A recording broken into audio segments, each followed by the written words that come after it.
দেশের সার্বভৌমত্ব রক্ষায় সর্বদা যুদ্ধের জন্য সেনা সদস্যদের প্রস্তুত থাকার আহ্বান জানিয়েছেন অন্তর্বর্তী সরকারের প্রধান উপদেষ্টা ডক্টর মোহাম্মদ ইউনূস। আভিযানিক দক্ষতা, সাহসিকতা ও পেশাদারিত্ব অর্জনে সেনা সদস্যদের প্রশিক্ষণ বাস্তবসম্মত করার নির্দেশনাও দিয়েছেন তিনি। রাজবাড়ী থেকে রিপোর্ট করছেন হাসান মাহমুদ, ছবি তুলেছেন ফরিদ আহমেদ ভূঁইয়া। শত্রুর দুর্গ একের পর এক তছনছ করে উড়িয়ে দিচ্ছে দেশপ্রেমিক সৈনিকের অস্ত্র। রণঝঙ্কারে যুদ্ধের দামামা বেজে চলেছে। প্রিয় মাতৃভূমিকে রক্ষায় এভাবেই জীবন বাজি রেখে শত্রুর বিরুদ্ধে সশস্ত্র যুদ্ধে কামানের গোলা আর অত্যাধুনিক সমরাস্ত্র গর্জে ওঠে। সেনাবাহিনীর ৫৫ পদাতিক ডিভিশনের আয়োজনে রাজবাড়ী জেলার কালুখালীর সাধারচরে সামরিক প্রশিক্ষণ এলাকায় সেনাবাহিনীর ম্যানুভার অনুশীলন অর্থাৎ যুদ্ধ মহড়ার দৃশ্য এটি। যুদ্ধ করতে করতে শত্রুপক্ষকে নিশ্চিহ্ন করে যোদ্ধারা, উড়িয়ে দেয় বিজয় কেতন। প্রায় ১ ঘণ্টাব্যাপী অনুশীলনে অত্যাধুনিক সমরাস্ত্রে সজ্জিত বাংলাদেশ সেনাবাহিনীর সেনা সদস্যরা সত্যিকারের যুদ্ধের পরিবেশন সৃষ্টির মাধ্যমে আক্রমণ অনুশীলন সফলভাবে পরিচালনা করেন। পুরো মহড়া সামনে থেকে বসে দেখেন প্রধান উপদেষ্টা ডক্টর মোহাম্মদ ইউনূস।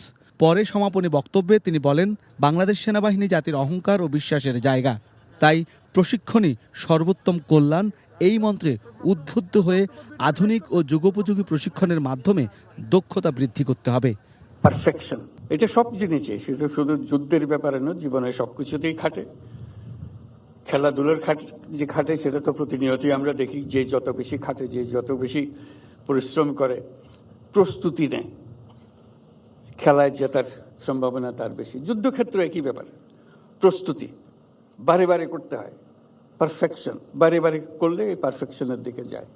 ডক্টর ইউনূস বলেন, আভিযানিক দক্ষতা, সাহসিকতা ও পেশাদারিত্ব অর্জনে সেনা সদস্যদের প্রশিক্ষণ হতে হবে বাস্তবসম্মত। প্রশিক্ষণে সর্বোত্তম কল্যাণ এই মন্ত্রে উদ্বুদ্ধ হয়ে আধুনিক ও যুগোপযোগী প্রশিক্ষণের মাধ্যমে আভিযানিক দক্ষতা অর্জন করে দেশের সার্বভৌমত্ব রক্ষায় বাংলাদেশ সেনাবাহিনীর সদস্যগণ সর্বদা প্রস্তুত থাকবে। সেই লক্ষ্যে সেনা সদস্যদের প্রশিক্ষণ হতে হবে বাস্তবসম্মত। এদিন সামরিক এলাকায় সেনা সদস্যদের অবস্থানের জন্য প্রশাসনিক ভবনের ভিত্তিপ্রস্তর স্থাপন করেন সেনাপ্রধান জেনারেল ওয়াকারুজ্জামান। শীতার্তদের মাঝে বিতরণ করেন শীত বস্ত্র।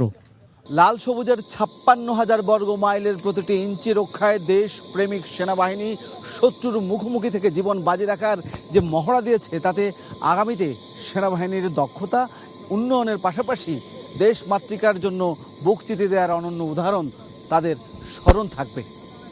হাসান মাহমুদ, এনটিভি নিউজ, কালুখালী, রাজবাড়ী।